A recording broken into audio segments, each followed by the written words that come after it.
The price of living the truth, of being honest with yourself and say, wait a minute, it's got to be more than this.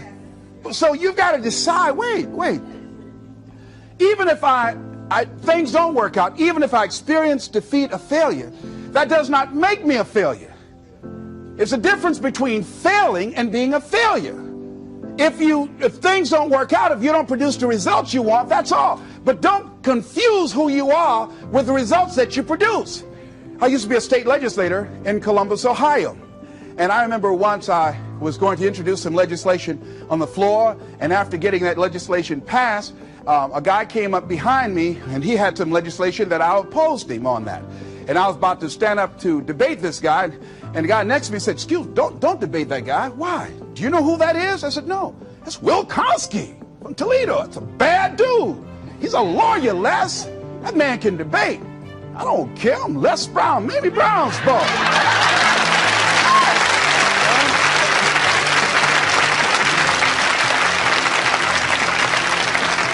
So I raised my hand, Mr. Speaker. He said, the gentleman from the 29th House District. I said, yes, sir. So tell the gentleman I'd like to take him on. Challenge him on this legislation.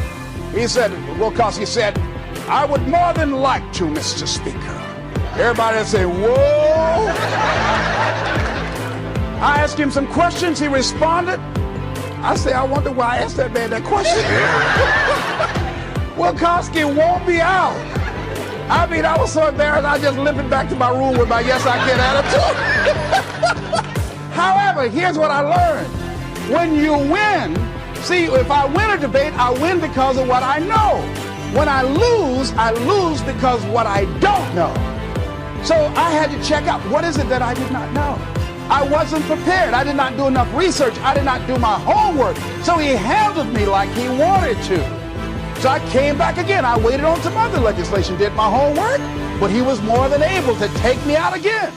But pretty soon, each time it would become a little bit more difficult and a little bit more difficult. And the older guy said, would you argue in behalf of this legislation for me? I said, sure. I started volunteering to do work in the legislative committees for the older guys. I said, absolutely. And the more I did it, the better I became. And then people began to start respecting me. And when I would ask and say, Mr. Speaker, I'd like to speak on that bill, some guys' lips start trembling and stuff, like Jimmy. Wait a minute, is there anything wrong? Do we have a problem? Let's suppose that you were able every night to dream any dream you wanted to dream. And that you could, for example, have the power within one night to dream 75 years of time, or any length of time you wanted to have. And you would naturally, as you began on this adventure of dreams, you would fulfill all your wishes. You would have every kind of pleasure you could conceive. And after several nights of 75 years of total pleasure each, you would say, well, that was pretty great. But now let's have a surprise. Let's have a dream which isn't under control. Well, something is going to happen to me that I don't know what it's going to be. And you would dig that and come out of that and say, wow, that was a close shave, wasn't it?